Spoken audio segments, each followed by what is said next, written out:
नमस्ते। कैसे हैं आप लोग? आशा करता हूँ आप लोग काफ़ी अच्छे होंगे, ठीक होंगे।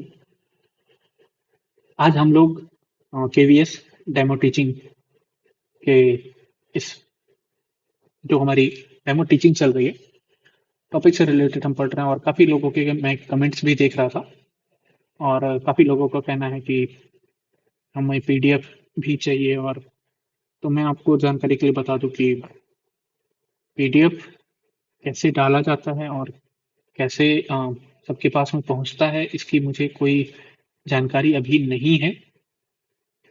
और शायद कुछ दिन में मैं कोशिश करूंगा कि मैं किसी से पूछ करके जरूर आपको कैसे पीडीएफ आपके पास में पहुंच सकता है, इसके लिए मैं जरूर अपनी तरफ से प्रयास करूंगा। और हाँ, मेल आप कर सकते हैं, मेल पे जरूर मैं आपको भेज पाऊंगा। परंतु अ, देखता हूँ मैं और क्या हो सकता है कि उसमें कैसे लोगों को पीडीएफ प्राप्त हो सकता है। इस प्रकार से मैं कोशिश करूंगा, है ना। जहाँ पर मैं रहता हूँ यहाँ पर नेटवर्क पे भी काफ़ी इश्यू रहते हैं। मतलब नेट भी बहुत अ, अच्छा नहीं है वाईफाई लगाने के बाद भी। इस वजह से दिक्कतें ये भी हो जाती हैं कि हम अगर किसी को वीडियो भी बनाते हैं या वीडियो अपलोड हमें करना है, तो हम कहाँ पर करेंगे, तो कैसे करेंगे, तो उसके लिए भी हमें बहुत सारे चीज़ें देखनी होती हैं। तो इसीलिए मैं देखता हूँ कि कैसे क्या हो सकता है। आइए कक्षा शुरू करते हैं। तो ये तो हमारी नॉर्मल सी अपडेट थी। कक्षा हम शुरू करते हैं। और एक बात, यदि आप चैनल पे नए हैं तो प्लीज़ चैनल को सब्सक्राइब जरूर कर लें।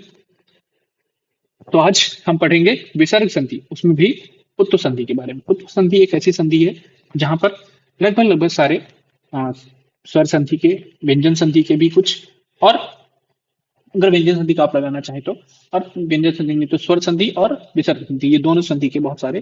तो इसमें हम कक्षा जो है हमारी 8वीं से लेकर के 10वीं के बीच है, अवधि है इसके 15 से 20 मिनट, प्रश्नोत्तर और गतिविधि, साथ में फ्लैश कार्ड, पीपीटी, ये सब के माध्यम से आप पढ़ा सकते हैं। इससे उद्देश्य क्या है, इसको पढ़ाने से होगा क्या? तो देखिए, इसको पढ़ाने से दो तीन चीजें होंगी। पहला, सिद्धांतों की समझ के ज्ञान एवं अवबोध होगा।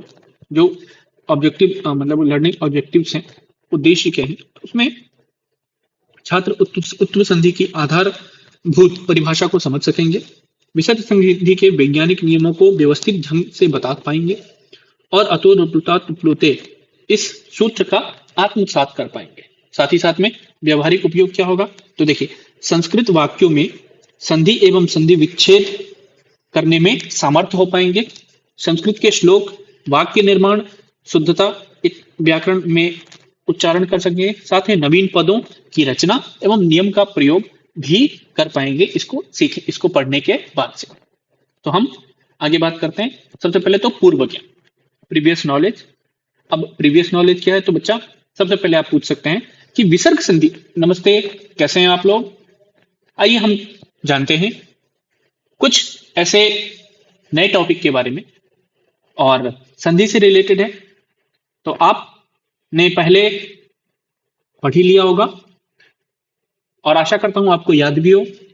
हमने इससे पहले क्या पढ़ा था? बहुत सुंदर, क्या पढ़ा था? स्वर संधि और व्यंजन संधि भी पढ़ लिए। और आज मैं आपसे हम आपको पढ़ाएंगे विसर्ग संधि। तो बताइए, विसर्ग किसे कहते हैं और इसका उच्चारण स्थान क्या होता है? बहुत सुंदर, बहुत बढ़िया।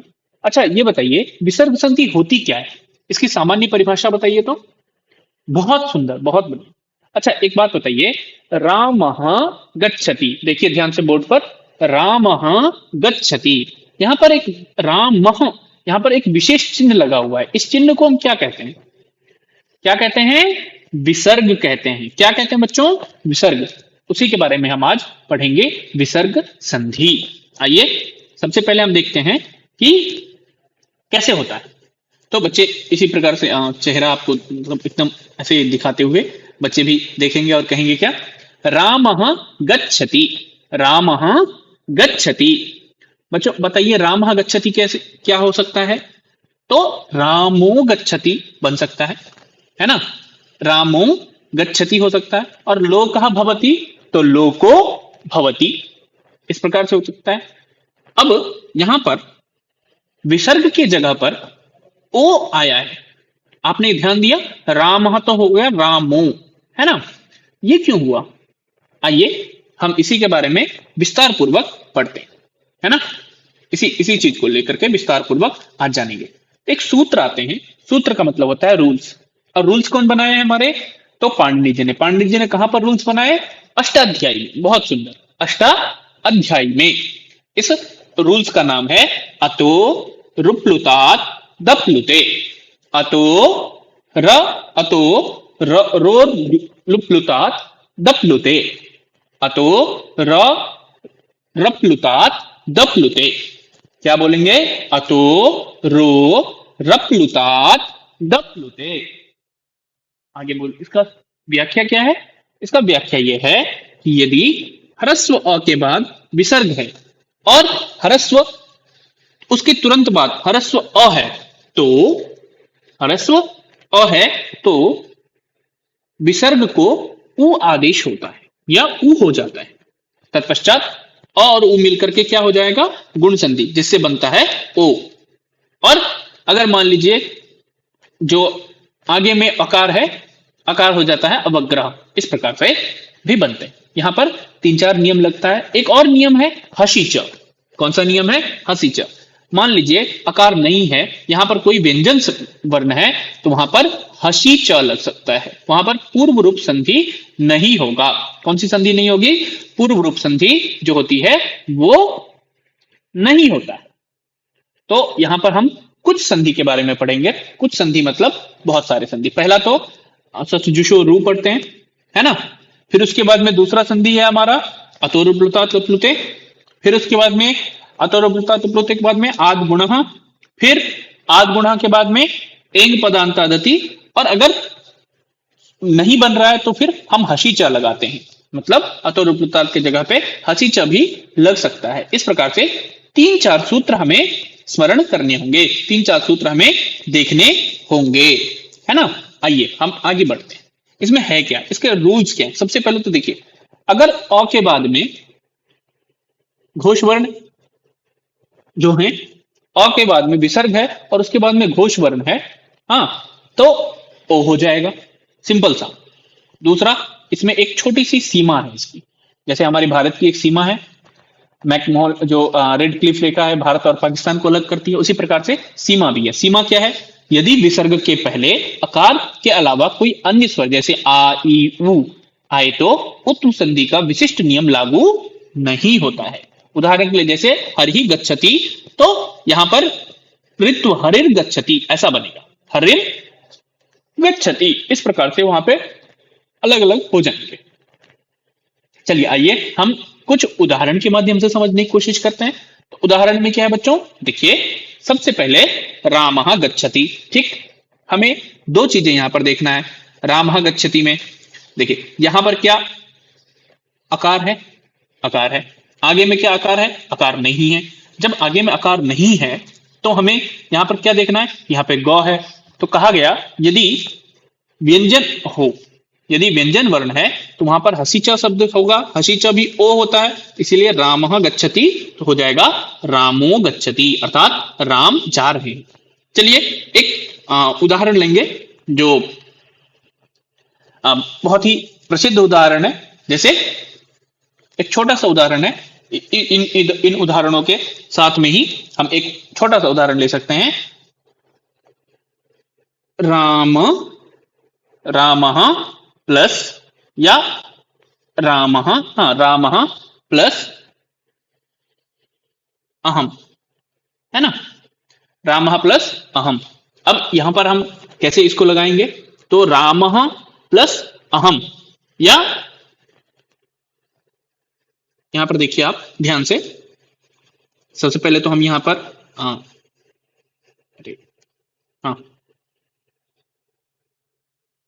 विसर्ग का क्या होगा? लोप हो जाएगा, शकार आएगा, आधा श। फिर उसके बाद में जब शकार आ जाएगा तो शशजुषो रू, शशजुषो रू से हाँ, यहां पर पहले तो सबसे पहले विसर्ग हट के श हो गया, फिर शशजुषो रू में रू आता है, रू का भी लोप हो जाएगा, रू हट जाएगा, केवल र शेष बचता है। अब जब र शेष बचता है तो यहाँ पर ये संधि आती है हमारी अतोरुपृतात् अप्लुते, और र में का लोप होता है, ऊ शेष बचता है, सॉरी।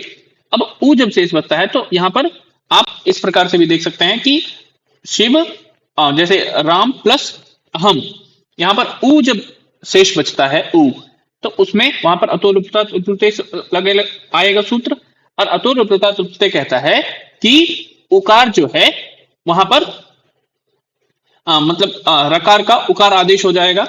उकार जब आदेश हो जाएगा र का, तो फिर उसके बाद में यहाँ पर फिर गुण संधि लगेंगे, और गुण संधि जब हो जाता है, गुण संधि के बाद गुण संधि लगने के बाद में यहाँ पर एंग पदांतादति यह सूत्र लगेगा, और यह सूत्र लग के अवग्रह हो जाता है।